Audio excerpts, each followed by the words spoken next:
everyone. It is Nixie Marie here. I am in the Red Rock Canyons in Topanga.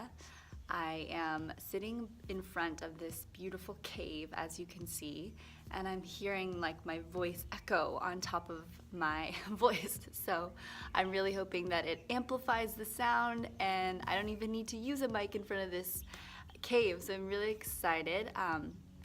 Welcome to the weekly card pull with myself and nature, because nature is here and she is calling and she is screaming at us to feel her and be really connected to her in this moment and in this time, as humanity has this collective shift in our consciousness. And so I am just wanting to pull a card for us every week and just connect to the energy and feel into our heart space what it is that we get to really sink into, what guidance is necessary for our week ahead.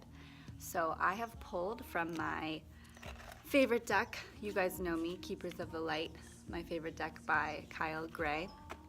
And I have pulled a card for us for the week ahead, and I am really excited to show you guys. Excuse my nails, I've yet to get my nails done. Lady Nada. She is all about the heart space, the connecting to where our heart is leading us. And this has been a big conversation as we've done a lot of moon rituals. For those of you guys that have joined me live, it has been a big conversation around the collective energy as we tap into our heart spaces and we listen to our hearts and we really allow for us to be guided by our heart right now in this time. It is the theme.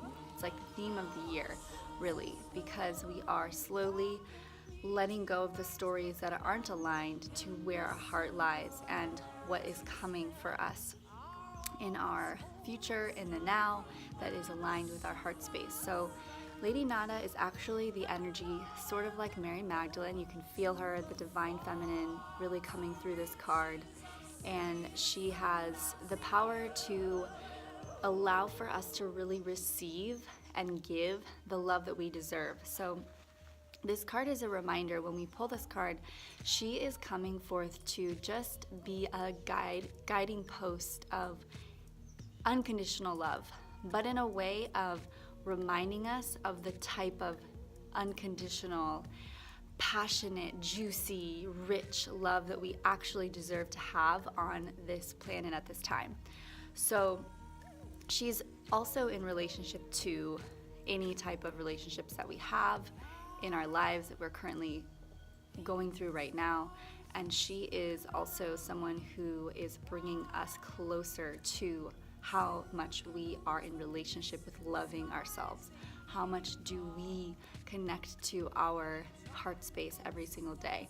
How much do we follow our heart every single day? Are we listening to our hearts? Are we being connected to the message that's coming through that our heart wants us to follow? What is the path that is being led by our heart at this time?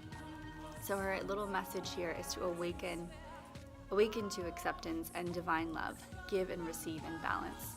So I talk about this often, about how we get to learn to receive, learn to give in balance. And I really talk about balance across the board as learning to be in relationship with balance in all areas of our lives. So being the wild, free soul, being the grounded goddess, being the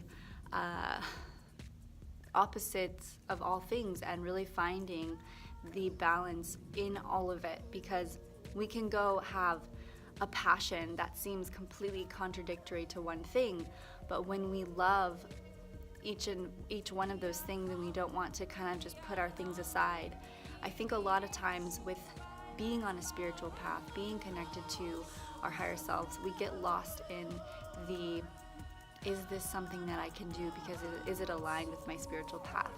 And I think that all of that really is something that is a programmed sort of thing that comes with following a spiritual type path. And I think that's something that we really get to be mindful of and let go of, and realize that life is a spiritual journey.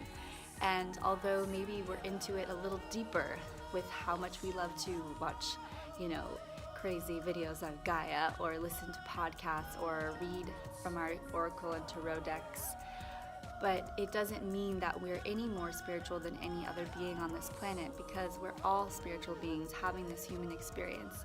And I think that when we remember that and we realize that we can go out and have fun and enjoy life, and then we can wake up in the morning and we can meditate and we can have our yoga practice and really tend to our self-care and tend to our loving hearts, that is really the key elements that is what we're here to experience as a human.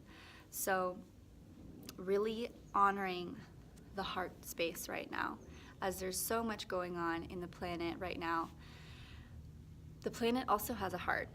She has a wounded heart, and she is calling for us to really step into relationship with how we can be present to healing her and being mindful and being conscious of her core.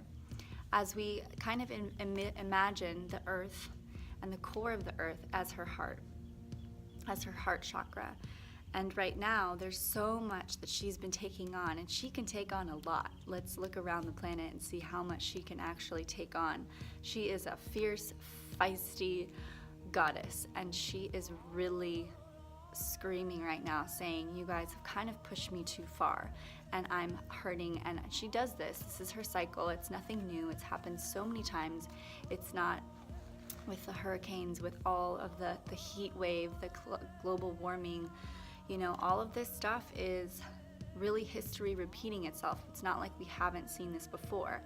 But I really feel that the lesson here for us as humans, and as we are all collectively, maybe not all of us, but as we here are definitely collectively waking up and remembering that we are consciously living amongst the earth, that we get to be mindful. And this time around, are we going to learn our lesson? Are we going to worship the ground and honor the path that we are here to lead on the earth? And there's just so much medicine as I sit in the Red Rock Canyons and I'm looking around at the trees and feeling Gaia come through in this reading. And there's just so much that we can learn from her.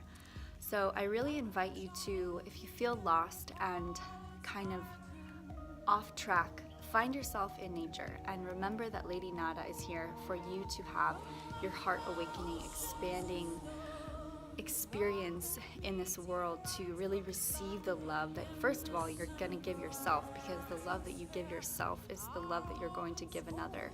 And when you love yourself fully, unconditionally, for your shadows, for your light, then you are going to naturally attract that type of energy in your life for your partner or for your relationships across the board. So find yourself in nature, follow your heart, and when this week might get a little tricky or maybe something comes up, just close your eyes and put your hands on your heart and ask yourself, what would my heart have me do in this moment? And listen to the guidance that's received and follow it. The only clear message right now is for us to love ourselves and love onto others. I'm Nixie Marie, and this is the card pull for the week. Have a beautiful, beautiful week, sisters and brothers. I love you. Silver canoes from distant skies, they came calm. Track the footsteps in the stars. The weekly card pull of the week. I'm Nixie Marie, and this is I'm Nixie Marie, and this is our weekly card pull of, again,